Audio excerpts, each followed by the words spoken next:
this is Nisi from Nisu Chronicles. Welcome to my YouTube channel. ഈ ചാനൽ കാണാത്തവർ please my channel subscribe, like, comment, share. Okay, അപ്പോൾ ഇന്നൊരു പുതിയൊരു മൂവിയെ പറ്റി പറയാൻ വേണ്ടിയിട്ടാണ് ഇവിടെ വന്നേക്കുന്നത്.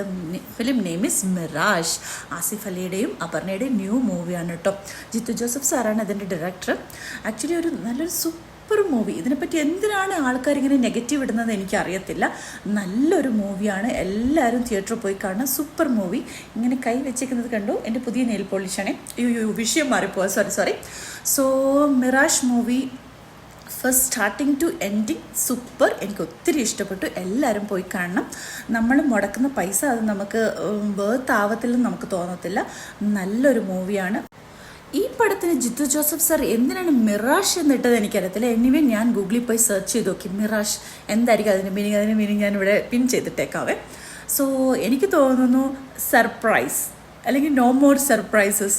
എനിക്കറിയത്തില്ല, എനിക്ക് അങ്ങനെയൊക്കെ തോന്നി. അങ്ങനെ ഇട്ടാൽ മതിയായിരുന്നു. Maybe Jeethu Joseph sir അറിയാലേ, ഹിസ് സോ കണ്ണിങ്. നമ്മളെ പെട്ടെന്നൊന്നും കണ്ണിങ് ചെയ്ത് വിടാൻ പുള്ളിക്കാരൻ അനുവദിക്കത്തില്ല. സോ മേ ബി നമ്മൾ തിങ്ക് ചെയ്യാൻ വേണ്ടിയിട്ട് അയ്യോ ഇങ്ങനെയല്ലേ, അങ്ങനെ ആയിരുന്നു നല്ലതെന്ന് വേണ്ടിയിട്ടായിരിക്കും സാർ അങ്ങനെ ചെയ്തത്. അപർണയാണ് ഇതിൻ്റെ ലീഡിങ് ക്യാരക്ടർ എന്ന് പറയാം. കാരണം പുള്ളിക്കാരിയുടെ കണക്ട് ചെയ്താണ് ഓരോ ഉണ്ടാക്കുന്നത്. ഒന്ന് കഴിയുമ്പോൾ എന്നാൽ ഇതായിരിക്കും, ഇത് അടുത്തത് കഴിയുമ്പോൾ എന്നാൽ ഇതായിരിക്കും. അങ്ങനെ ലാസ്റ്റ് ഒരു ബിഗ് സർപ്രൈസ് അതിൽ എൻഡ് ചെയ്യുകയാണ് മൂവി. ഈ ഫിലിമൊക്കെ കണ്ടു കഴിഞ്ഞപ്പോൾ ഞാൻ വിചാരിച്ചു എന്തിനാണ് ഈ ആസിഫ് അലി ഈ ക്യാരക്ടർ സെലക്ട് ചെയ്തത്. സോ പടം മൊത്തത്തിൽ കണ്ടപ്പോഴല്ലേ കാര്യം മനസ്സിലാവുന്നത്. സോ ആസിഫ് അലി ഈ ചൂസ് ചെയ്തത് ക്യാരക്ടർ ചുമ്മാതൊന്നുമല്ല. സോ എല്ലാവരും പടം തിയേറ്ററിൽ പോയി കാണണം. നല്ലൊരു മൂവിയാണ്.